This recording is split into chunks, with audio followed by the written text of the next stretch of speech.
बीमारी न पड़े भारी, अपनाए सही जानकारी। एक ऐसा अभियान है जारी, जहां अफवाहों से नहीं कोई यारी। बच्चे को दे जन्म नारी, तो बढ़ जाती है जिम्मेदारी। जब टीबी की हो बीमारी, तो लापरवाही पड़ सकती है भारी। कोविड की है सही जानकारी, तो रखो मास्क से सब यारी। स्वास्थ्य बांड कार्यक्रम में मिलेगी आपको सही जानकारी, तो सुनना ना भूले। स्मार्ट द्वारा प्रस्तुत ये कार्यक्रम हर शनिवार सुबह 11 बजे और रविवार दोपहर 2 बजे सिर्फ और सिर्फ रेडियो कनपुरिया 90.0 FM पर।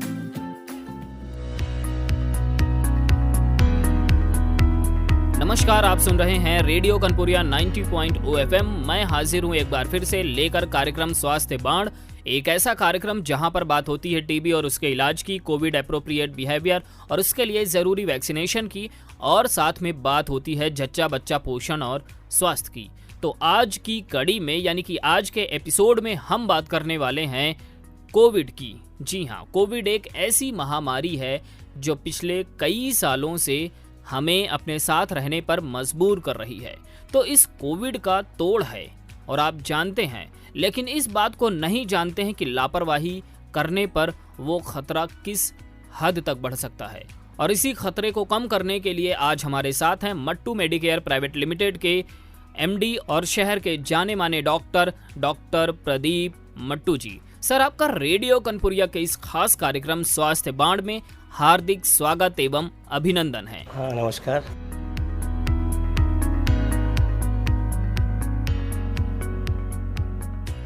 तो सर, मैं अगर बात करूं कोविड के बारे में, तो मेरा सबसे पहला सवाल यही होगा कि कोविड-19 का खतरा अभी किस तरह से बना हुआ है। जिस तरह से लोग अब निश्चिंत हो गए हैं, लापरवाह हो गए हैं, तो क्या कोविड फिर से भयानक रूप ले सकता है, जैसा कि हमें पिछले साल देखने को मिला था? ऐसा कुछ हो सकता है? देखिए, कोविड एक ऐसी बीमारी अब बन गई है जो हमारे साथ काफ़ी लंबे समय तक चलेगी। जैसे फ्लू है, सीजनल जुकाम खांसी है, उसी तरीके की बीमारी बन के कोविड हमारे साथ अभी काफ़ी देर तक रहने वाला है।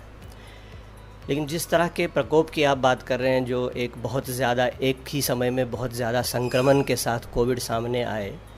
2.5 साल पहले जब ये वायरस आया था, तो उस समय इस वायरस के बारे में एक तो जानकारी कम थी, और दूसरा इस वायरस से लड़ने की शक्ति किसी के अंदर भी नहीं थी। नया वायरस था, इम्यूनिटी बिल्कुल नहीं थी, तो इसीलिए उस वक्त ये वायरस एक विकराल रूप से सामने आया।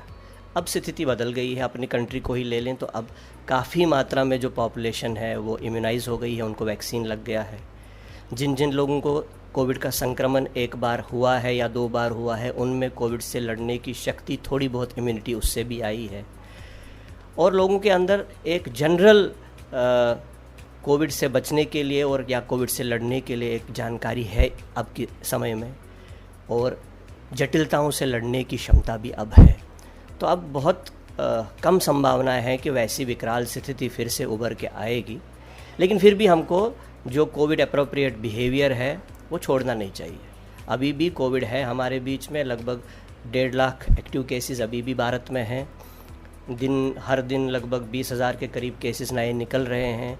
अभी भी 100 के अंदर मोर्टेलिटी, मौतें हो रही हैं कोविड की वजह से या कोविड के कॉम्प्लिकेशंस की वजह से। तो इसलिए अभी भी हमको झंडा उठा के चलना है, हमको कोविड एप्रोप्रिएट बिहेवियर रखना है, भीड़ भाड़ वाली जगहों से बचना है, मास्क का जहाँ तक हो सके प्रयोग करना है, और जो हाथों की सफाई और बाकी सब चीज़ें हैं वो ज़रूरी हैं। कुल मिलाकर डॉक्टर साहब का कहने का मतलब ये है कि कोविड का खतरा अभी टला नहीं है, हाँ कम हुआ है। और वो कम इसलिए हुआ है क्योंकि आप लोग सतर्क हो गए हैं, और जो लोग नहीं सतर्क हुए हैं वो लोग और सतर्क हो जाएं। कहने का मतलब ये है कि अभी बहुत सारे लोग ऐसे हैं जो एकदम निश्चिंत हो गए हैं, लापरवाह हो गए हैं कि भैया कोविड गया, no mask, no sanitiser, no social distancing, तो भैया नो हटा दीजिए, यस कर लीजिए। अभी भी आपको इन सब चीज़ों का पालन करना है, और वैक्सीनेशन बेहद ज़रूरी है। बहुत सारे ऐसे लोग हैं जो वैक्सीनेशन से हिचकिचाते हैं। बहुत सारे ऐसे लोग हैं जिन्होंने क्या पता पहली वैक्सीन लगवाई हो, पहली डोज लगवाई हो और दूसरी ना लगवाई हो, या पहली ही ना लगवाई हो। उनसे आप क्या कहना चाहेंगे? जितने भी लोग अभी भी बचे हैं जिन्होंने वैक्सीनेशन नहीं करवाया है, वो वैक्सीनेशन करवाएं। और जैसे जैसे सरकार की तरफ से गाइडलाइंस आएँ, छोटे बच्चों को भी वैक्सीन लगाने की, छोटे बच्चों को भी वैक्सीन लगाएं। जिस किसी को भी कोविड के लक्षण दिखें, जैसे खांसी है, जुकाम है, बुखार है, उसको तुरंत चाहिए कि अपने आप को 2-3 दिन के लिए अलग करे। अगर 2-3 दिन में उसका बुखार, खांसी, जुकाम ठीक नहीं होता है तो अपनी जांच कराएं। कोविड पॉजिटिव आने पे और 5 से 7 दिन अलग रहें, और स्पेशली उन लोगों से अलग रहें जिनमें कोविड की जटिलताएं होने की संभावना ज़्यादा है, जैसे कि बिल्कुल छोटे बच्चे और घर में रहने वाले बुजुर्ग। तो कानपुर डॉक्टर साहब ने जो भी बातें बताई हैं उन चीज़ों को फॉलो कीजिए, उनका पालन कीजिए और इस बात का ध्यान रखिए कि वैक्सीनेशन अगर नहीं करवाया है तो करवा लीजिए। डॉक्टर साहब, अभी हम बात कर रहे थे उन लोगों की जिन्होंने वैक्सीनेशन कराया ही नहीं, एक डोज लगवाई, दूसरी नहीं लगवाई या पहली भी नहीं लगवाई है। बहुत सारे ऐसे लोग होंगे अगर ढूंढा जाए तो। लेकिन अब बात करते हैं बूस्टर डोज की। एक बूस्टर डोज भी आ गया है, तीसरा डोज। और मैं सर आपसे अनुरोध करूंगा कि आप प्लीज़ हमारे श्रोताओं को ये बताएं कि बूस्टर डोज क्यों ज़रूरी है लगवाना। जिन्होंने पहली डोज भी लगवा रखी है, दूसरी डोज भी लगवा रखी है, तो बूस्टर डोज लगवाने के क्या फ़ायदे होंगे? कई सारे वैक्सीन ऐसे हैं जो एक बार लगाए जाते हैं तो उम्र भर के लिए हमको इम्यूनिटी प्रदान करते हैं, रोग से लड़ने की क्षमता प्रदान करते हैं। लेकिन ज़्यादातर जो वैक्सीन है आज की तारीख में, उनका एक पर्टिकुलर पीरियड होता है। वो पर्टिकुलर पीरियड तक इम्यूनिटी शरीर में पैदा करते हैं, रोग से बचाने की क्षमता देते हैं। उसके बाद वो इम्यूनिटी, रोग से लड़ने की क्षमता धीरे धीरे कम होती है। तो इसीलिए कोविड के जो शुरुआत में आपने देखा 2 डोज सबको लगाए गए, किसी को 1 महीने के अंदर, किसी को 2 महीने के अंदर, कुछ लोगों को 6 महीने के अंदर। वैक्सीन के तरीके, जो टाइप है वैक्सीन, उसको आधारित रख के। लेकिन देखा गया है स्टडीज़ में कि 2 डोज लगने के बाद भी धीरे धीरे रोग से लड़ने की क्षमता, इम्यूनिटी कम हो जाती है। और इसीलिए सरकार की तरफ से अब जैसे अभी सिर्फ हाई रिस्क ग्रुप्स और एडल्ट्स के लिए एक जो है बूस्टर डोज़ की प्रावधान है, वो लगाना चाहिए। धीरे धीरे सब लोगों के लिए बूस्टर डोज उपलब्ध होगा तो बूस्टर डोज लगाना अनिवार्य है, क्योंकि ये जो इम्यूनिटी वैक्सीन देता है ये लाइफ लॉन्ग नहीं। सर, आपने वैक्सीनेशन के बारे में बताया, वैक्सीनेशन क्यों ज़रूरी है, बूस्टर डोज क्यों ज़रूरी है। लेकिन अक्सर क्या होता है, जब भी कोई चीज़ हमारे पास आती है, सरकार द्वारा लागू की जाती है, कोई भी चीज़ हो, तो उसकी अफवाह पहले लोगों तक पहुंचती है और सच्चाई बाद में पहुंचती है। तो आप वैक्सीनेशन से जुड़ी अफवाहों का किस प्रकार खंडन करना चाहेंगे? देखिए, वैक्सीनेशन अब लगभग 2 साल से पूरे विश्व में लगाया जा रहा है और वैक्सीनेशन से होने वाली जटिलताएँ देखी गई हैं, बहुत ज़्यादा नहीं है। By and large covid vaccine जो है, पाया गया है कि ये सेफ़ वैक्सीन है।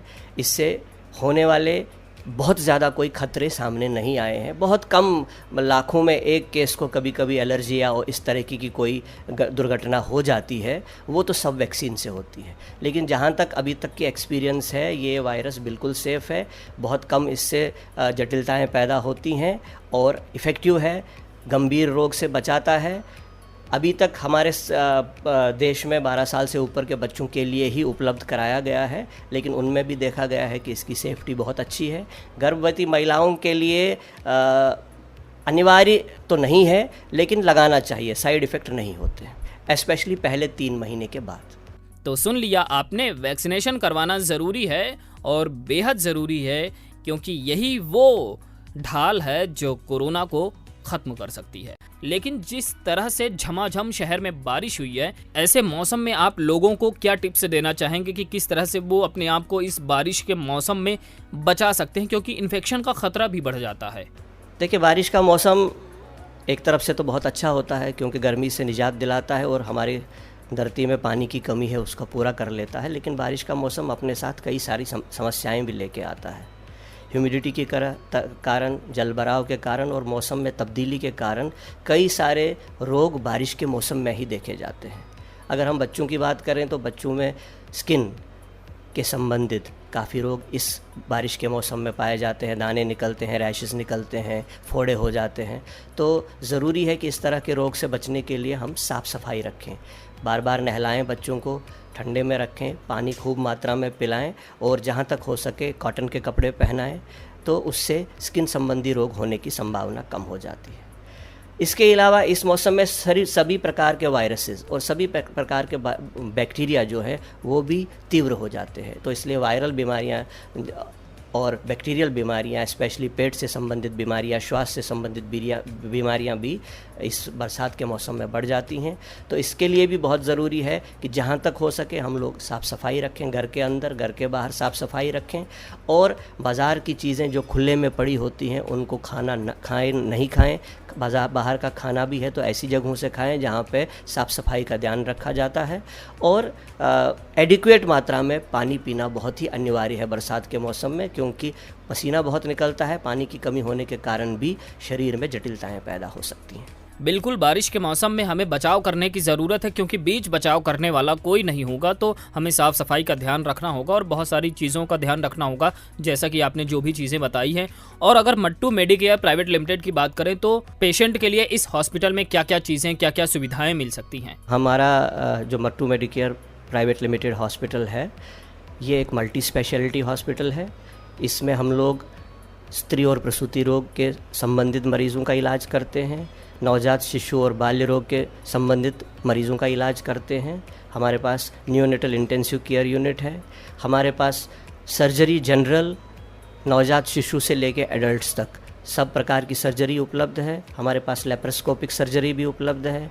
हड्डी रोग विशेषज्ञ भी हमारे लिए हैं, और हड्डी रोग संबंधित कोई भी प्रॉब्लम हो वो भी हमारे पास उपलब्ध है। और जनरल मेडिसिन, हर प्रकार के जो रोग होते हैं एडल्ट्स में, बच्चों को छोड़ के, उनसे संबंधित भी सारी सुविधाएं हमारे पास उपलब्ध हैं। इसके अलावा हमारे पास एक फिजियोथेरेपी यूनिट है। 24 घंटे हमारे पास लेबोरेटरी बैकअप है, सारी जाँचें 24 घंटे उपलब्ध हैं, एक्सरे उपलब्ध है, अल्ट्रासाउंड उपलब्ध है। आप सुन रहे हैं रेडियो कनपुरिया 90.2 FM। कार्यक्रम चल रहा है स्वास्थ्य बाण, और बातें हो रही हैं कोविड और वैक्सीनेशन की, और भी बहुत सारी बीमारियों की।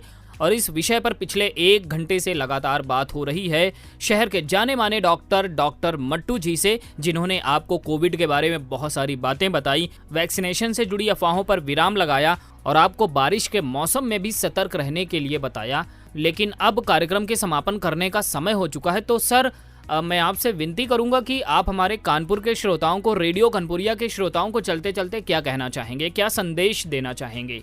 रेडियो कनपुरिया के श्रोताओं को मैं यही संदेश देना चाहता हूं कि अपने स्वास्थ्य का खूब ध्यान रखें, खाएं पिएं, साफ़ सफाई से खाएं पिएं, और बीमारियों से लड़ने की क्षमता प्राप्त करें।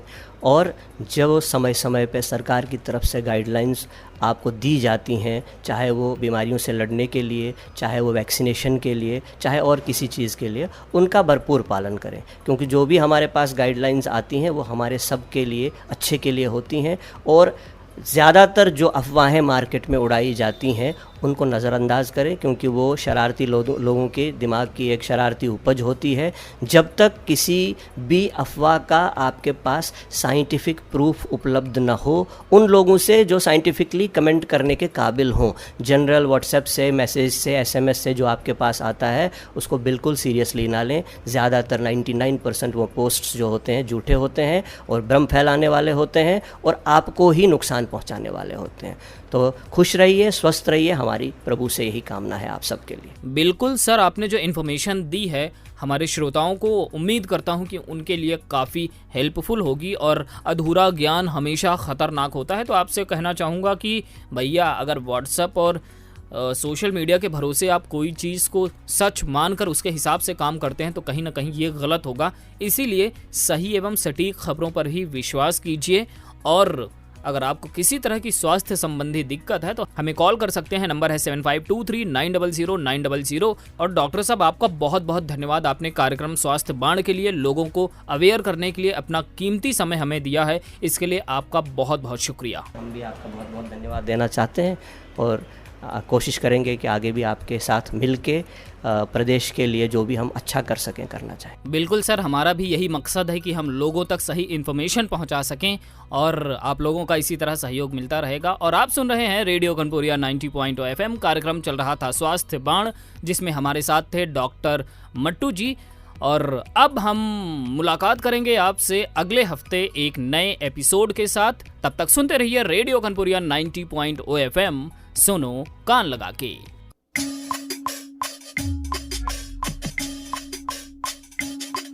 सुनो कान लगा के, थोड़ा वॉल्यूम बढ़ा के, स्टाइल में होकर भोकाल जमा के, radio Kanpuriya 90.2 radio 90.0 FM. Radio Kanpuriya 90.0. Radio Kanpuriya 90.0 FM. Radio Kanpuriya 90.0 FM. Radio Kanpuriya 90.0 FM. Radio Kanpuriya सुनो कान लगा के